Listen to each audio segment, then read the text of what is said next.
Welcome to Agents of the Brokerage Podcast. I am your host, Todd Back, and today we have our first guest on the podcast, Mr. Ryan Hilliard. Ryan, how are you, sir?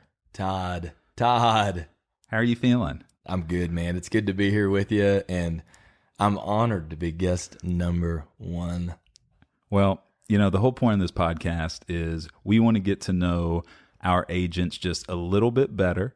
Maybe find out a few little secrets that you have, a few, things around town that you like, how you got into this business. And, we're just going to dive right into it, Ryan. So give me the scoop, man. Why did you get into real estate? Todd, I just, I had been in, I'd been in a couple careers that I thought, you get out of college, you've got to do what your degree is in. You got to do it. You got to say, I had a business administration degree from UK, and I thought, I've got to do something like that. And I had a marketing minor, and I thought, you know what? If I don't do that, then why did I spend all this money on this college thing, And so, anyway, I went to, fair enough, went to work at a couple of marketing firms to start, which were great experiences. But went on to was recruited to work at a TV station in their digital sales department. Oh. So I was in their digital ad sales department. So imagine I'm like little bro of the little bro, because I'm not selling TV. I work at a TV station. Right. And so I'm like little bro, which I didn't know what I was walking into at the time. Yeah. But it was a great experience. It got me the itch for like being outside and being with people and not just being in a static office space, which is where I was previously, in the prior 4 years. And during that time, we began to look for our own home. And we thought, Rachel, my wife and I, and we thought we used a really, really quality agent when we did it. Really loved her work ethic, loved how she did a lot of things. And she might be watching right now. Uh-oh. And so I'll be very careful, but I'm still a big fan of her if you're watching. Still in the business and still work with her throughout the year. So her and the mortgage lender that we were working with actually said, hey, man, we think you'd be good in this thing. You ought to try this out. And that was 2011, 2012, newly married. Wow. And I thought, man, this commission only thing sounds like a terrible idea. And hindsight, it's it's a big jump, but it's not what you think it is. And you just jumped right in, 2012. So 12, I started taking the classes, got in at the end of 13. Yep. I was taking night classes while I was still working at the TV station I was at. And, that was a great experience in itself, because I'd work from 8:30 to 5:30 in kind of the office, in a little bit of the office, out a little bit. And then I'd go straight to these night classes from 6 to 10. Oh boy. And my brain was just goop. Woo! And all that real estate law was just treating me. The fact that you were in an office environment for years makes me, I feel for your the other people in the office, because my man here is active. He likes being on the move. And so it's a good thing. It's a good thing that happened in 2012, 2013. Yeah. So all right, so you've been in the business about 5 years, 5 to 6. Yep. And there's so many ups and downs in real estate that other realtors know this. The public probably not so much, but it's a roller coaster, ups and downs, and nothing is guaranteed. Yep. So tell me, man, look, what keeps you in this business? Because it's a crazy business, and what keeps you in it? It is. It's a wild business. Just like you said, you can start your day on the highest of highs, and you can end your day and think, why in the world would I subject myself to this? Yes. And that can really happen. Someone told me that when I first got into the business, and I didn't believe them. I was like, this is great. I'm having a fantastic time. Wasn't making any money, but it's great.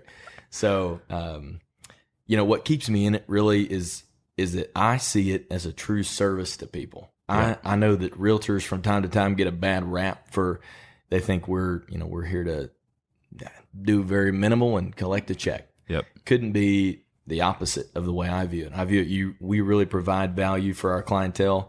We play more of an advisory or consultative role. So I love getting to be able to be out with the general public every day. No day looks the same, which, as you said, for my personality is like the job. Yes. And I love it.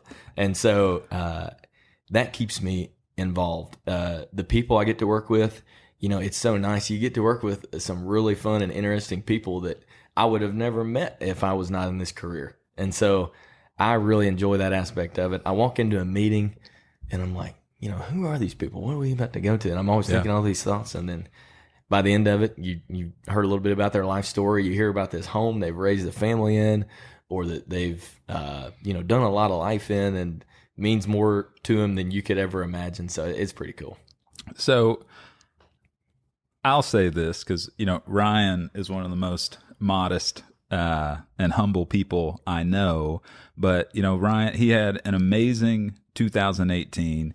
He finished in the top 1% of all realtors, and there's 3,500 of us here in Central Kentucky. So yes, math quiz, that's the top 35 agents in Lexington in Central Kentucky, and you were one of them. And so first off, congratulations on an awesome 2018.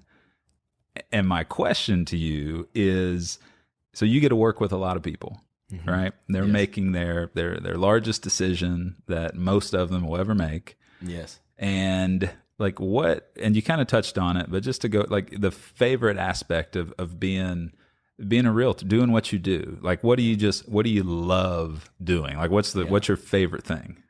I'll attack that question. And first of all, thanks for the compliment. I still think those numbers are debatable. I don't know where you pulled them from. They're I'll accurate. But I'll take it. And I'll give you two scenarios. Things that I really live for in this business that are just fantastic are a couple things. One is when you've been working with a buyer for a season of life. It's like you go into this relationship with these people for, let's say, 6 months. If you're working with a buyer, and you may be in a relationship with some for a month, you may be in a relationship with others for years, but you don't know what you're entering into. They don't really either. You ask for their commitment and their trust, and finally one day you get to call them and you say, "You got it. This house is yours. The offer is accepted." That is, and they are just ecstatic, especially these first time home buyers that I'm blessed to work with a lot of times. You know, they are just, they're beside themselves. And that's just fantastic. It's just, that's so much fun. And a lot of times it's at 10 o'clock at night, which is what people don't know. Yeah. You know, we're making that call at 10 at night. They're sitting on pins and needles trying to watch a show and not thinking about anything else. But I live for stuff like that. I think that's awesome. The competitive side of me really loves that. If it's what in our current market is like a multiple offer situation, then I just lose it. So I probably cry a little too. I'm probably about to cry.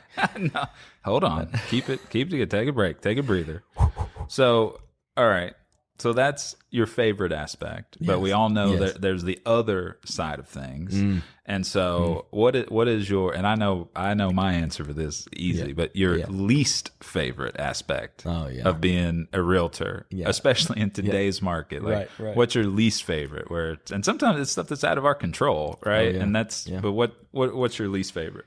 Well, a couple things, you know, one is a little bit of mix in with my last comment was that I was calling somebody at 10 o'clock at night. You know, there's a time, I'm a family man. I've got 2 kids and a wife, and there's a time when it's got to be turned off. And in this business, that doesn't always happen.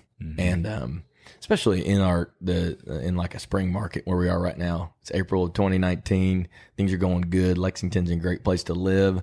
Folks are excited to be here, excited to, you know, Lexington's getting a lot of great PR. So we're so fortunate that that's all happening. But for me, and a part of that is just all of us are so connected. The connectivity of the folks I work with is, you know, like it's never been before.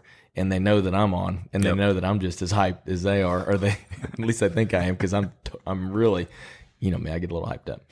But So that would be one. The other side is just, you know, the general. There's general ups and downs that come with a commission only job, but it's nothing that you can't. There's going to be seasons in this business where you have time where you feel like, man, I just can't do anything right. I'm just not doing, like, what am I doing? Yep. And it just happens. Everybody gets in ruts. Yep. And so I would encourage folks, if there's folks listening that are in real estate and you're in one of those ruts right now, there is somewhat of a feast or famine going on, and it's just kind of where we're at right now. And but that's probably it. But there's very few days where I go home and lay my head on the pillow at night and think, man, I wish I didn't do that. Yeah. I freaking love this stuff, man.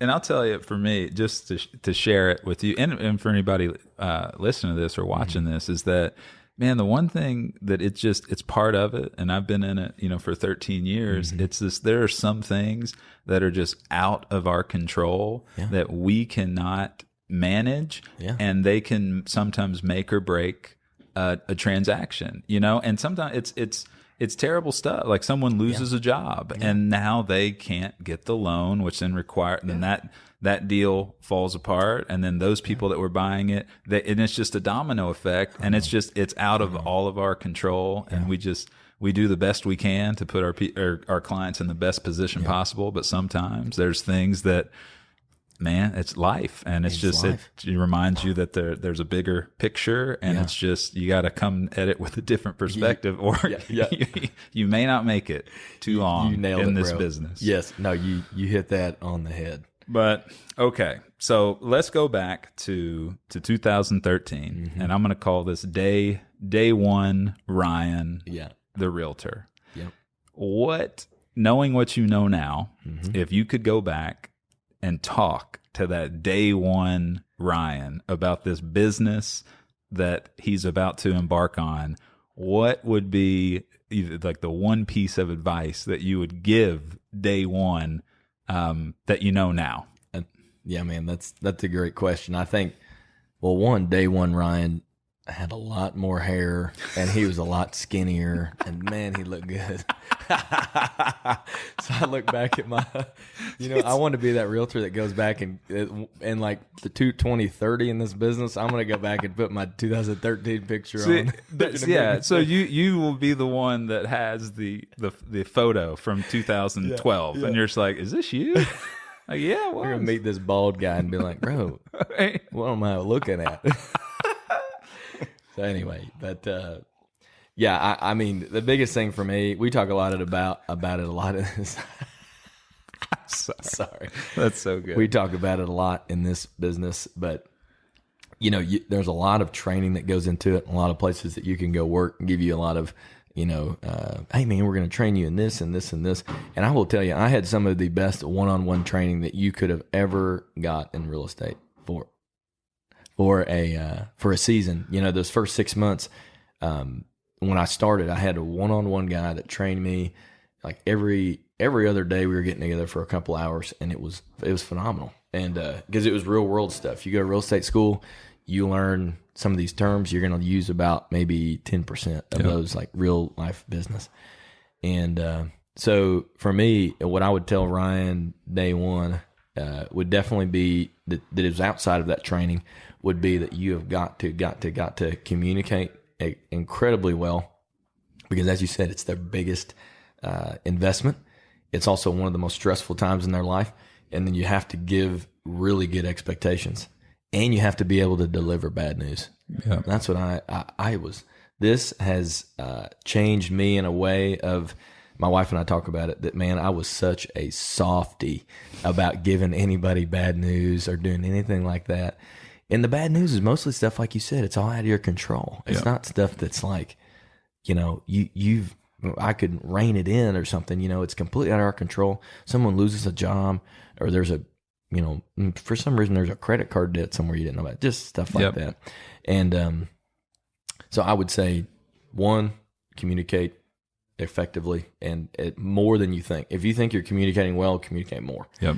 If you are giving expectations, give very conservative expectations, and make it where it's like, hey, this is even maybe not as good as I expect it to be, but here's what you need to think is going to happen.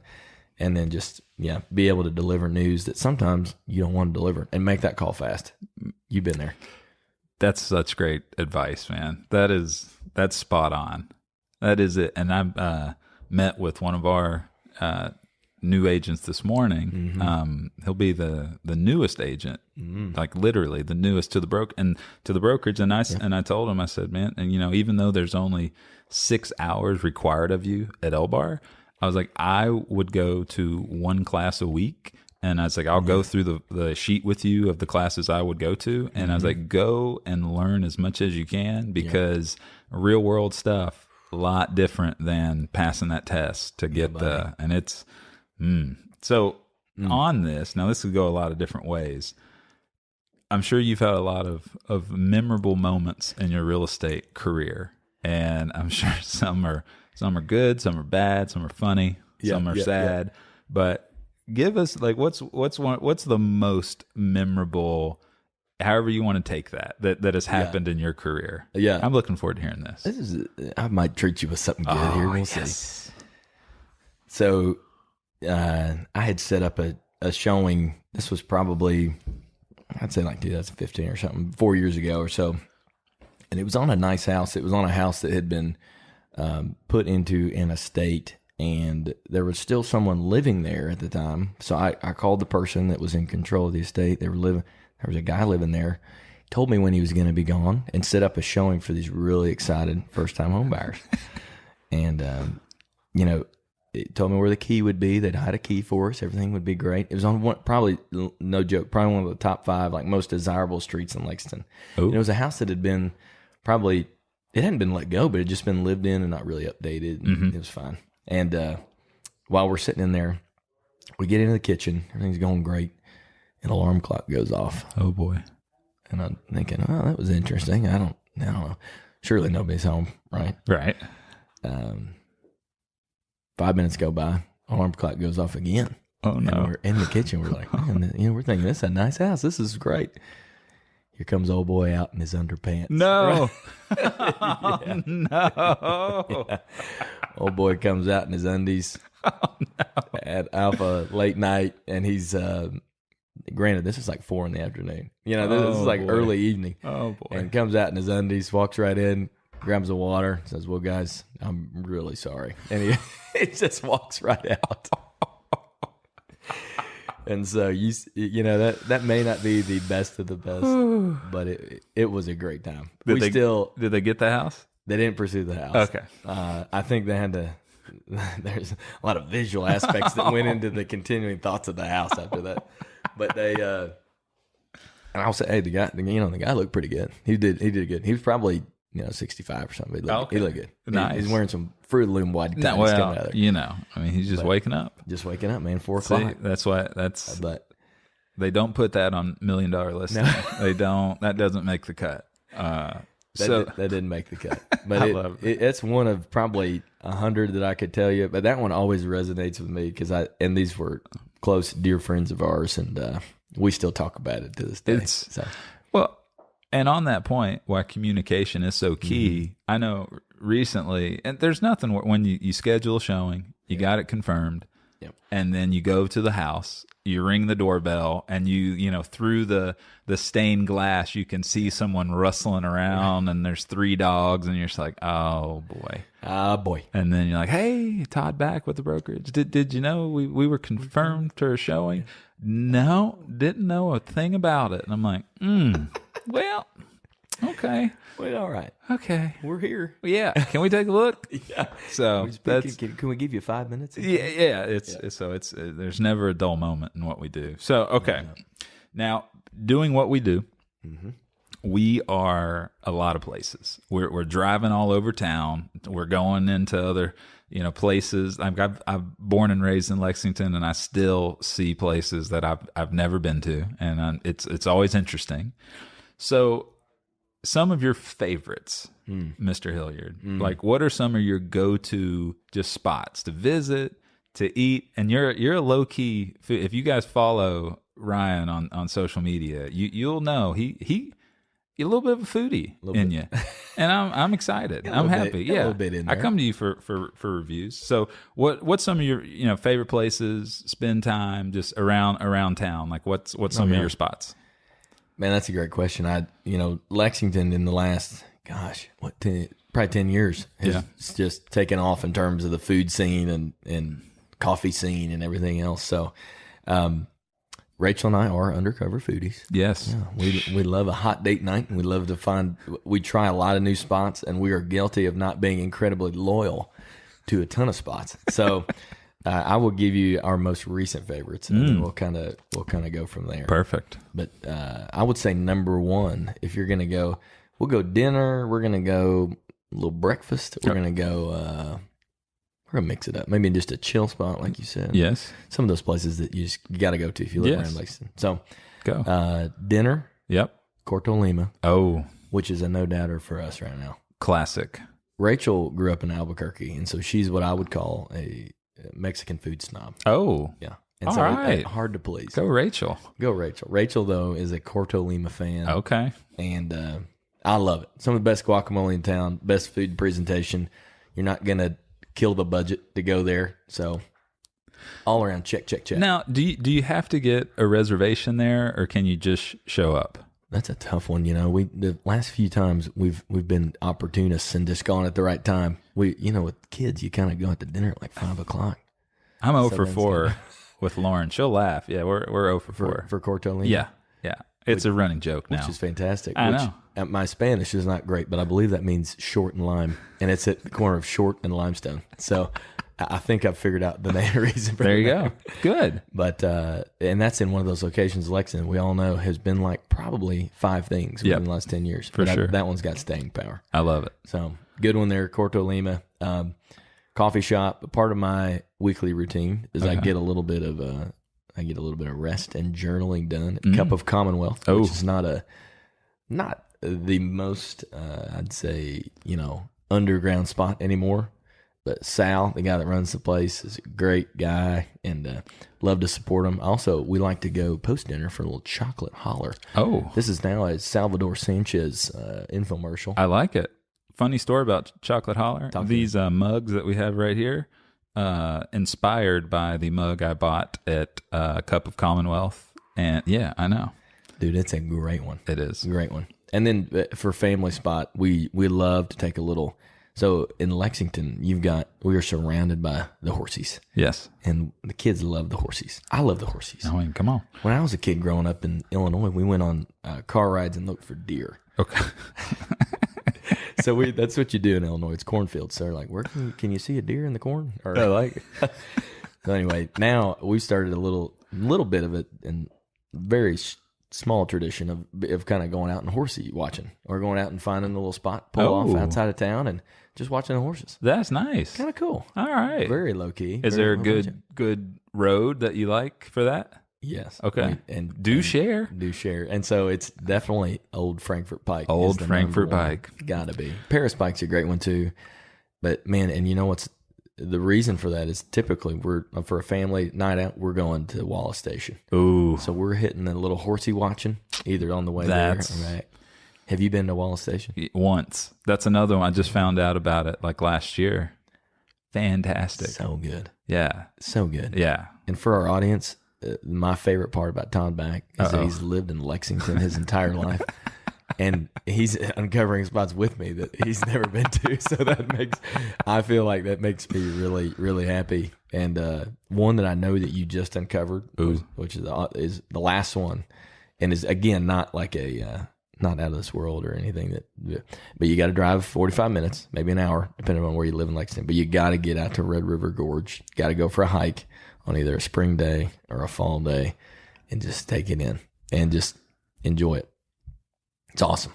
What do you say about Red River Gorge? The Gorge, okay, again, 36 years old, never been to the Gorge. Went last year in the fall, and it's called something. I forget what it was. We went at a certain time. You went on Oxier Ridge. Yes, Oxier Ridge. Yes. And it was at a certain time of the year. I don't know, but the leaves were just starting to turn, and it was gorgeous. Like I've never seen anything like that before. So I've definitely got the bug. I'm ready to go back. But again, it was awesome. So I tell anybody, go do it. I'm not in great shape, and I was able to navigate the ridge. Good. The ridge. Well, and then and it's just beautiful, man. It really is. And it's like I don't know. It was a cool experience. I loved it. Did you eat pizza at one said spot? On your way Yes. out? Talk about that. That was another place I've heard about. And I thought, this place probably isn't very good. And we went there, and it was fantastic. And they have a basketball court behind there. And a campground. I mean, what else do you need? Why don't we open one of these? I mean, come on. We should. You got to go to Miguel's. If you go to the Gorge or Red River Gorge, you got to go to Miguel's. And Worth it. Worth it. You might stand in line a while, and you need to know that when you're ordering, you got to get the paper and pen in hand. You got to have the order ready. Yep. When you get up there, it's like it is a little nerve. Yeah, it's a little nerve wracking, and just get more than you need and take some home. That's all. That's always my advice. Absolutely. Great spots. Great spots. Did that satisfy a little bit? It's perfect. I've got others, but that'll do. That's perfect. That'll do. Perfect. Although, that's perfect. And then, all right. So next, we got your local spots. Okay. Now, vacation time. Okay. When you need a little downtime, what's your favorite spot right now? Like, where do you go? Where do you and the family go? We've got a couple that we really love. Okay. In Lexington, we're fortunate enough to have direct flights on a discount airline to some nice destinations. And the couple that we really like recently, if you hop on a cheap flight and go somewhere, one, Sanibel Island, Sanibel and Captiva, Florida. Okay. So you get into flying to Punta Gorda. Okay. Hop in a little car ride. And I grew up going to Sanibel Island. My grandparents had a timeshare down there. And so it's kind of timeless for me. Ooh. And bring a little nostalgic. It's cool because it's underdeveloped because they have some restrictions that don't let them build these big old tall, skyscrapers on the island and stuff. And if you drive through and go all the way through Sanibel to Captiva, it's special. Ooh. It's really special. So, that's probably my number one. If I'm going to say let's go somewhere and just that is within reason and within budget, that's smart. Perfect. Regionally, we love the Smokies. Ooh. We love going down there, getting outdoors and having a little time and just getting a little rest. And I need rest from work. Rachel needs a rest from the kids. Yeah. Hey. So. Amen. And when the kids come, I think they call that a trip. It's not a vacation.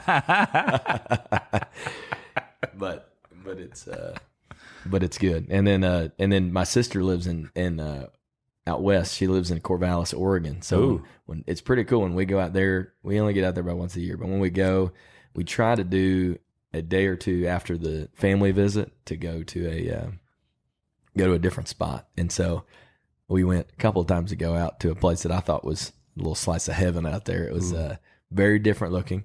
But it was like where the Goonies was filmed. Oh. It was awesome. It was.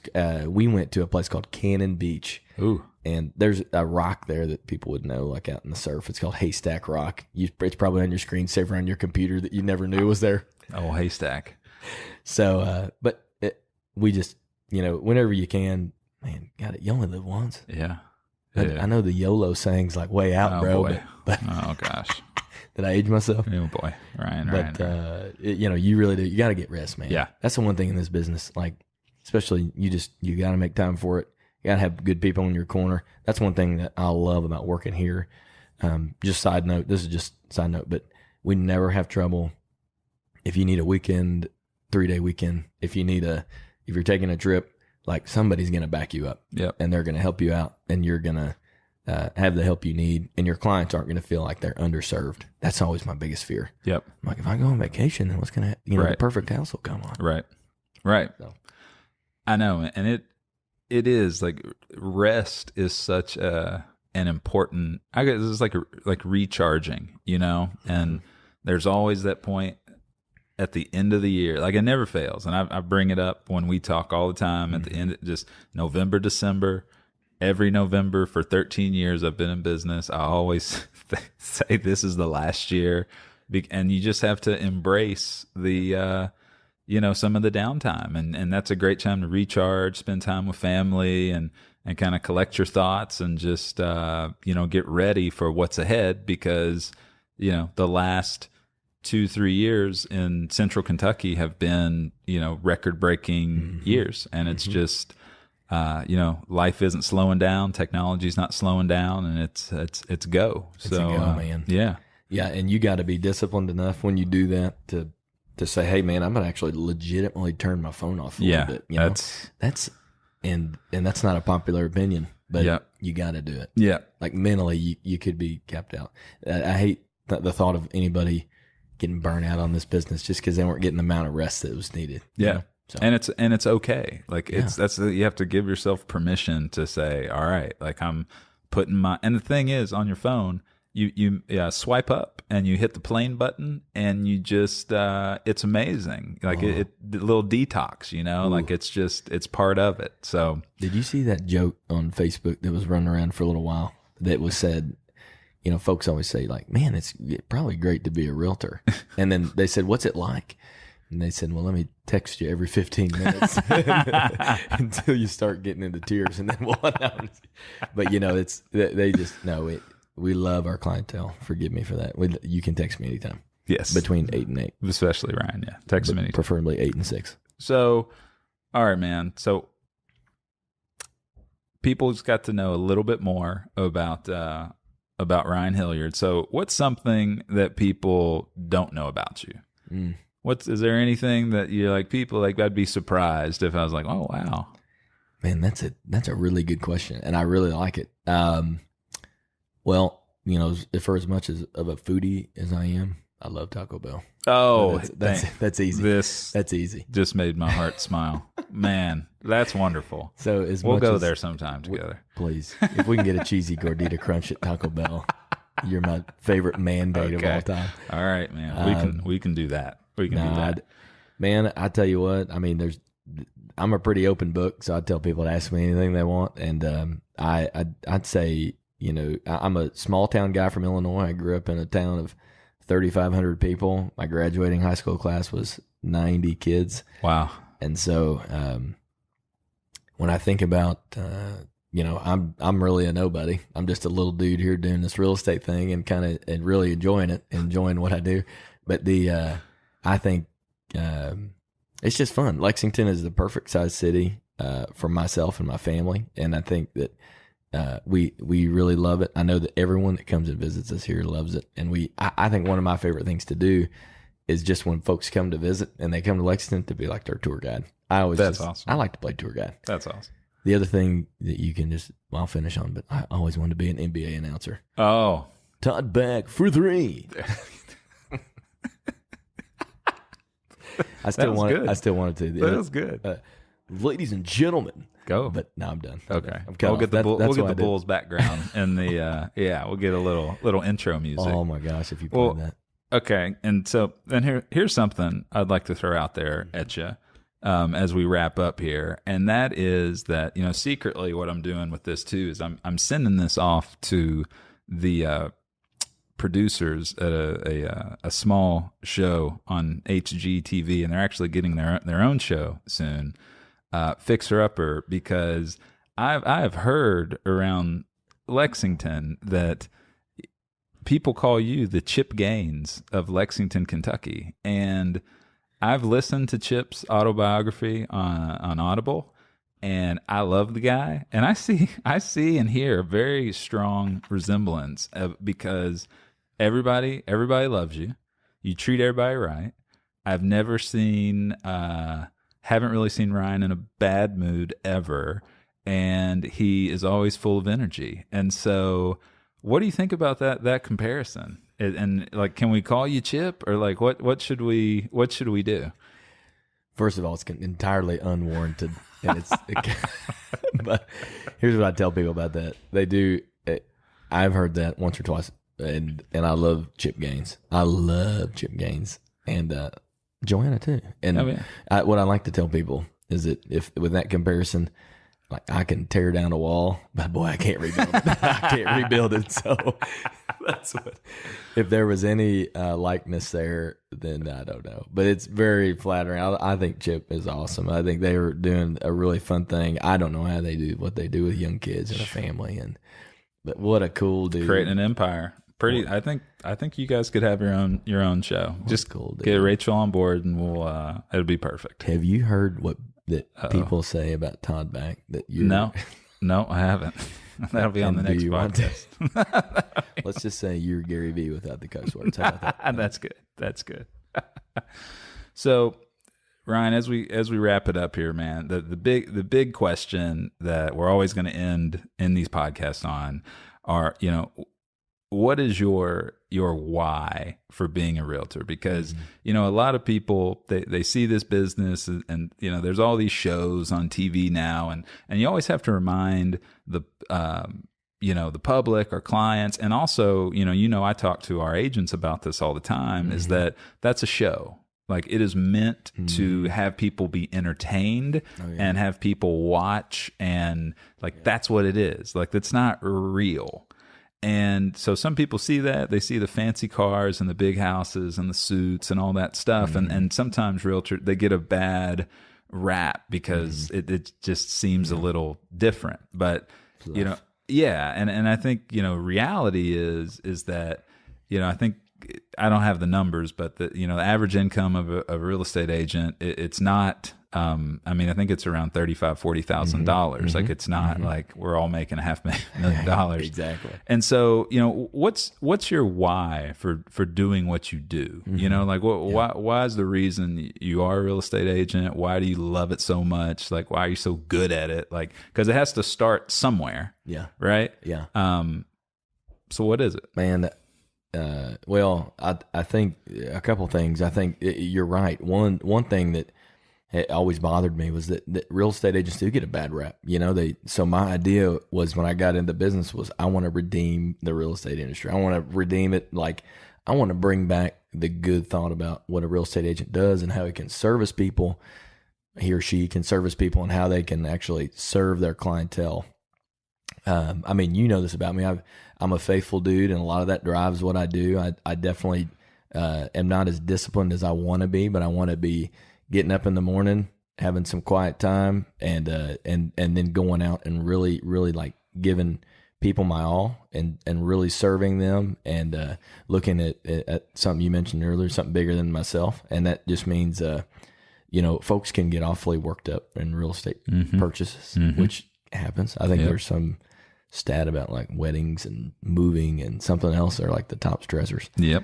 But I'd agree with that. We just, I think I just really want to help people, and that is the cheesiest dang answer I can give you, but I want to serve them, and I want them to be, when our like relationship, quote unquote, ends for that season of life, the hope is always that we'll work together again one day. Like, we're going to work together again when in 10 years you need to go sell this house because you're doing whatever you're doing.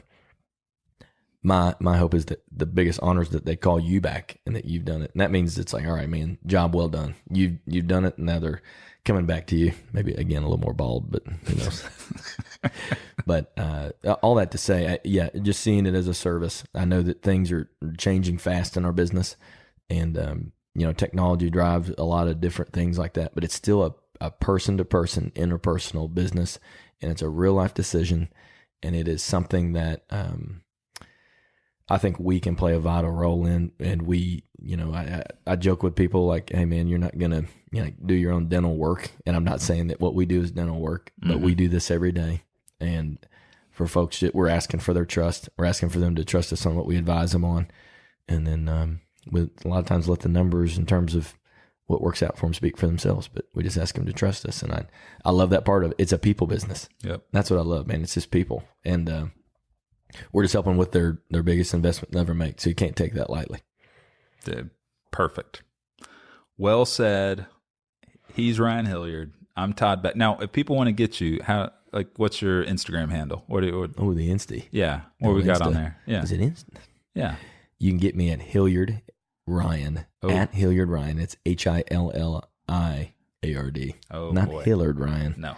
No. Hilliard Ryan. And then you can definitely don't do much on the old Twitter anymore. But if you need a phone number, it's 859-469-1074. And thanks for having me, man. Well, this has been great. I really want to thank you for stepping up when called upon to be guest number one on the podcast.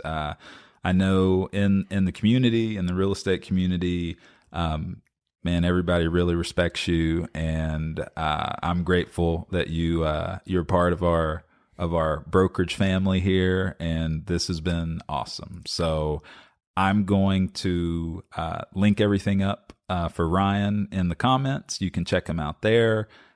Every week we are going to be featuring another agent of the brokerage on this podcast. You can find us on iTunes, Spotify, Stitcher, everywhere podcasts can be found.